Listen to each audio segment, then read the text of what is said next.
welcome to the video, and today we're going to be making a Apex Legends ranking video or tier list for the Legends. So I'm going to be very quickly with it. I'm not going to give a whole lot of explanation just because I don't want the video to be 25 minutes long. That'll be a little bit ridiculous. There's a lot of Legends to cover. There's a lot of information to cover. So I'm just going to be quick with it, and I do want to point out that this is for ranked only. This is not for public matches, and specifically high tier ranked, and where each legend is played at the highest level, and the skill level of each legend can really be shown. So let's get right into the list. First up, we have Bloodhound. Obviously, Bloodhound, I'm going to give a 2 out of 10. I think Bloodhound is the worst legend in the game. He brings no value, especially to team fights. His scan can help sometimes in buildings, but overall his large hitbox and useless ult just kind of make him a bad legend. Overall, his ultimate just lets you see like the digital threat. A digital threat is literally a Bloodhound ult with a little bit added movement speed. If you're an Octane with an L1 and you have a digital threat, you have Bloodhound's ult. I know that's a little bit critical of his ult, but I don't think it's very good, especially in team fights. It just changes your vision so you can see a little bit clearer and increases your movement speed. Overall, bad legend, 2 out of 10, needs a buff. Next up, we have Gibraltar. Gibraltar is being played in probably almost every single ranked game. Almost every single squad has a Gibraltar. So I'm going to give Gibraltar a 9 out of 10. I think the only area he struggles in is his giant hitbox. He's literally a tank. But he has an insane amount of health, absolutely incredible amount of health. Pairs really well with guns like the Peacekeeper, and with his arm shield, he has over 300 HP. Not almost 300. I think with his damage reduction and arm shield, he has about 287 health, which is absolutely absurd, and he probably needs to be nerfed at this point. But Gibraltar, being played a ton and ranked, an amazing defensive character, 9 out of 10. Next up, we have Lifeline. Lifeline, not being played as much as what she was. Lifeline used to be an amazing legend, and that all changed the second people started realizing how important team fights were, and legends with team fight abilities, such as Bangalore Smoke, or Wraith's L1 allows her to get out and push for free, basically. These are abilities that help in a team fight, like Gibraltar's Bubble. Very useful. Lifeline does not have one of these abilities. She has her L1 healing drone, which can save you some heals, which could be important, and her ultimate, which can give you almost a guaranteed purple armor for the most of the time. For the most part, Lifeline sits in the average category. I'm going to give Lifeline a 6 out of 10. I think her built-in fast heal is pretty good, as well as her revive shield can help you get some pretty good revives. But overall, Lifeline lacks in teamfight value. I know she's a medic, but it's very important to have 3 people that are very capable of team fighting with each other. So Lifeline, 6 out of 10. Pretty good, but not played a whole lot in ranked. Here I come, back from the sky. So here we have Pathfinder. Pathfinder is being played constantly. Pathfinder is just like one of those legends like Gibraltar and Wraith, who are almost always going to hold their value. I know Gibraltar used to be bad, but either way, Pathfinder, amazing legend. I'm going to give Pathfinder a 9 out of 10. The only reason I don't give him a 10 out of 10 is because I feel like sometimes his zip lines, the movement is way too predictable. So when you try to challenge high ground with a Pathfinder, it can sometimes be impossible because you're just going to get lasered off the zip line almost every time. So that's the only reason I give Pathfinder 9 out of 10 and not a 10 out of 10, because he clearly is the legend with the most mobility in the game. He can move around the map at an incredibly high rate of speed, and his rotations are very safe because if you just do this, no one's going to stop you, no one can catch up to you, and there's no way they're going to hit you. So overall, Pathfinder, amazing legend, 9 out of 10. Next up, we have Wraith. Will be different. Wraith, plain and simple, is the best legend in the game. There's nothing else to it. Firing range is haunted, as you can see here.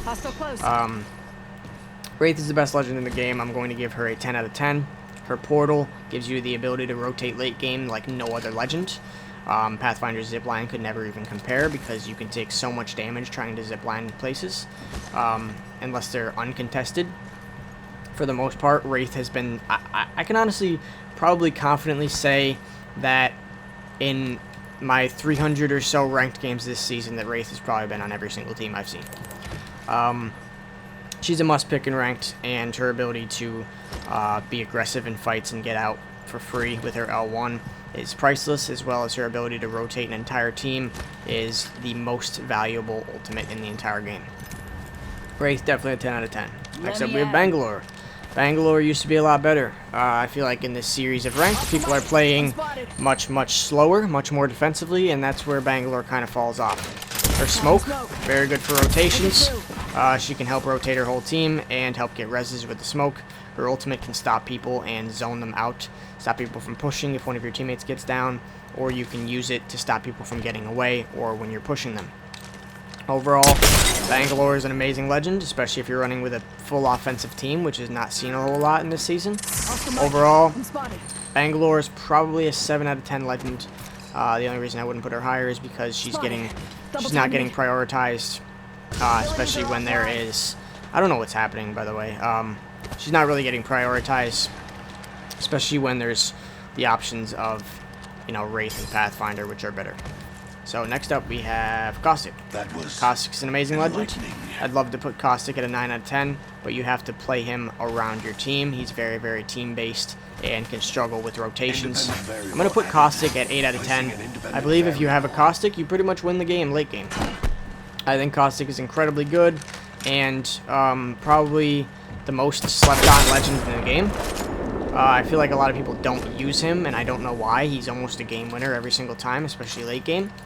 His ability to zone teams out and kill them in the gas when the circle gets too small is unlike any other, and his ability to hold down buildings is literally unrivaled. A Watson could never hold down a building like a Caustic.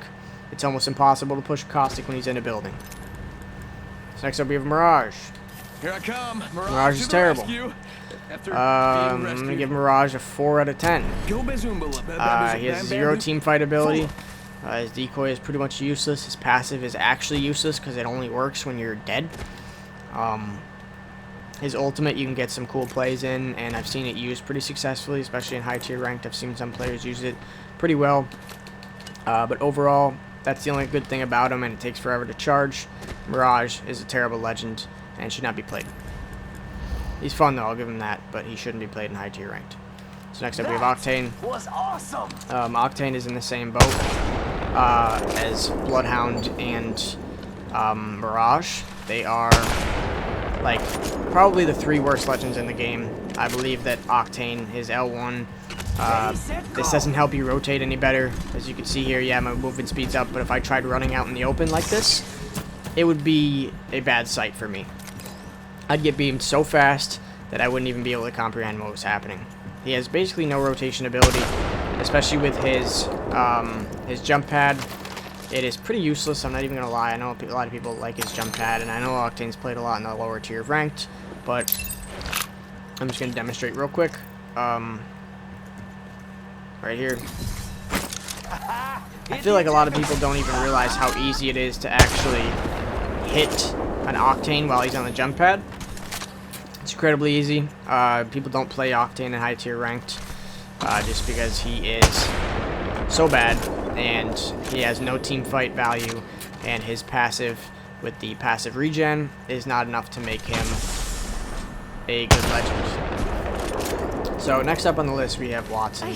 Watson I'm going to put at a 9 out of 10. I don't think she's as good as Caustic at holding down buildings, but I think her ultimate, the shield gen, makes her very valuable.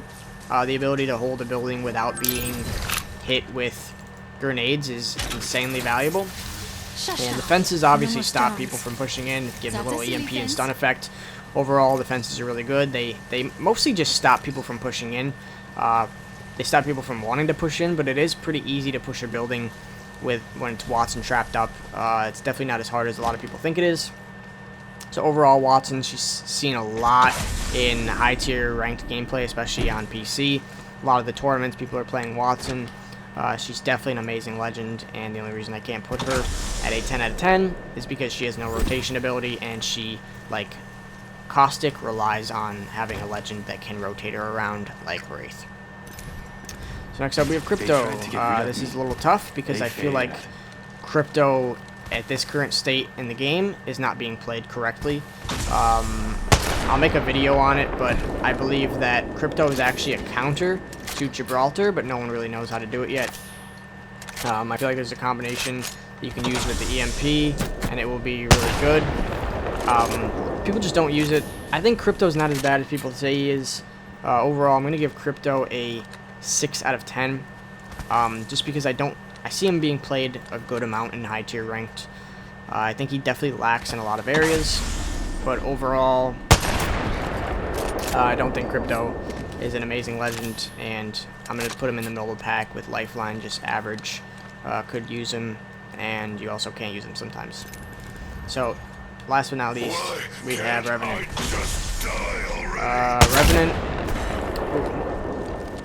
Revenant. It's almost too early to tell how good Revenant is, because he hasn't been out for too long, and I don't know. I just believe that he could be a little bit better than what he seems to be right now. But as it stands, he's not being played a lot in ranked. I'm gonna give Revenant a. I'm gonna give Revenant a 5 out of 10. I want to give him a 6 out of 10, but I don't think he's really that good. I don't want to put him in the same category as Lifeline, because I think Lifeline brings a little bit more value. I think his totem's pretty good, especially his silence. His silence is really good against Wraiths who push in and try to hit L1 out. You can hit them with the silence, and you can almost counter them. I just don't think he's being played a lot, or really correctly for the most part. But his totem's not bad, but I feel like you just get lasered off of it so fast that it doesn't even matter. You know what I mean? Like, I believe that you die too fast in the totem, and then you're gonna get pushed after that. It kind of sets you up for failure. Overall, though, I think that's where I'm gonna put Revenant. 5 out of 10. Average legend. Could be better, could be worse. So that's pretty much it for this video. If you guys disagree with any of my ratings on the legends, just comment below why you think the legend should be a little higher, and which legend do you believe I messed up on. So that's pretty much it for today's video. So like always, thank you guys for watching, and I will see you next time.